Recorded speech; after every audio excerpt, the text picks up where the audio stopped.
Hey guys, this is Alex and Tyler here from Night Elf Mohawk. Today we're going to be talking about the July video game releases. Alright, our first game of July is NCAA Football 13. That's American College Football 13, if you want to look at it that way. And it's going to be $60 coming out on July 10th. What do you think of it, Tyler?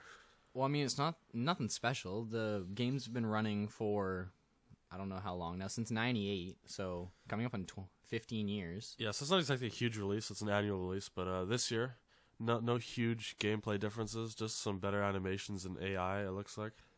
Yeah, it's a pretty big series. College football is actually a really big thing, so it's not like it's just some welfare game compared to Madden. They're big games. Okay, so on July 24th, we're finally seeing Prototype 2 for PC. I thought it was going to be a pretty good game. It looked really cool, but in the reviews, it kind of blew it. So, I don't know how good it is. The prices have dropped to like $40 now, so obviously isn't selling too well. Yeah, I don't know if anybody's really looking forward to this coming to the PC, but there's always at least one person, so if that's you, congratulations.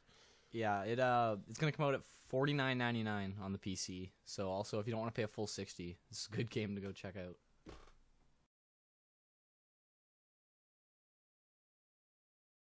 All right, next game we have, it's for the Wii. It's called The Last Story. It's an RPG coming out of Japan first, like a lot of Nintendo games. Been on in Japan for a long time. Yeah. January 27th, just 2011. Yeah. So anyway, yeah, it's coming out here July 10th, and it's gonna be $50 also. It looks pretty good. I mean, it's a Wii game again, so for RPGs they can only do so much, but sometimes you get one that stands out, and I think this is one of them. It looks like it's got some pretty cool gameplay. The graphics are pretty good. Yeah, it's sort of late in the Wii's life cycle, I guess you want to say. So there's not that many great games coming out for it, but I mean, this one looks pretty good.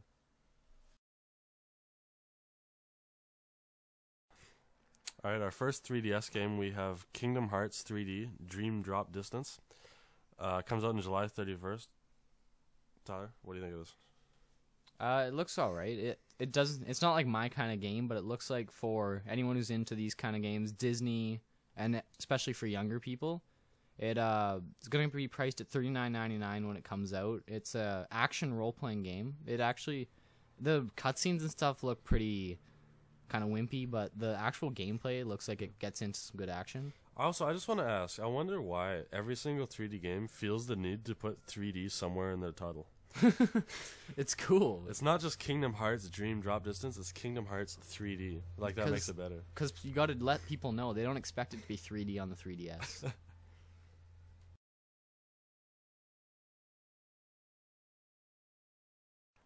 Okay, so our next game is another RPG game coming to the 3DS on July 17th for $39.99.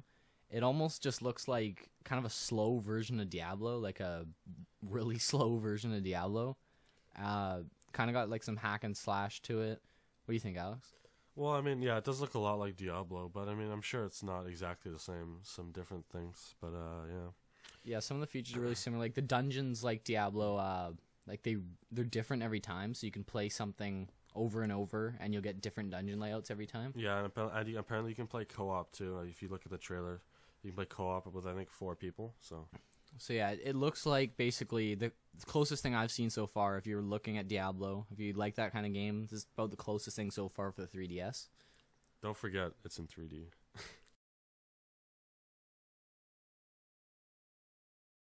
All right, next we've got a Final Fantasy game. Yeah, this one is not the final one.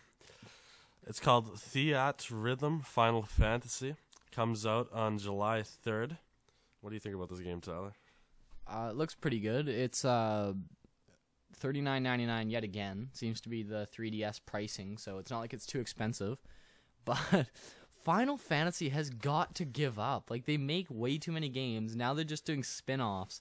If you look at the title, the Theatrhythm, it's like Guitar Hero is how you fight. It looks like Dance Dance Revolution with like arrows across the screen, and you click the D-pad and stuff in the direction, and that's how you fight.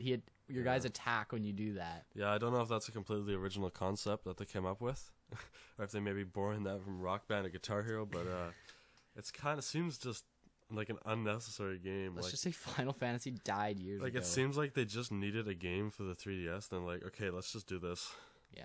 I mean, I wouldn't recommend it. If you're gonna buy some of this, just buy the freaking might as Guitar well Hero buy for it. the DS. If you want to play Final Fantasy, just buy the new one that just came out, like 13.2. Alright guys, those are all the releases coming out this month. I know, it's kind of a slow month. But right now we're going to talk about our favorite games from the last month of June. Okay, so for my favorite game, I'm picking the Lego Batman game. Because I don't know, I really like the Lego games, the way they work. When I first saw like them announce the Lego games back in like Lego Star Wars, I thought it was going to be pretty stupid, kind of like a pointless spin-off kind of game, but they actually ended up being really fun. There are lots of puzzles. They got some challenge to them. I played the Indiana Jones ones for hours when I was younger. So yeah, that's my favorite game from June. Yeah, I remember back when we were in middle school, I think every single person in our group of friends, like 5-6 people, they were all playing Lego Indiana Jones together on their PSPs at lunch. It was pretty intense.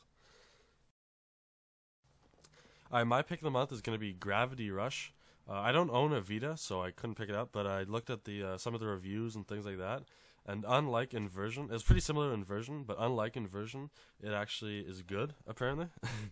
Yeah, for both those games, we knew they were either going to succeed, really, like it was going to be a really cool game, or they were just going to blow it and it was going to be a stupid game that no one liked.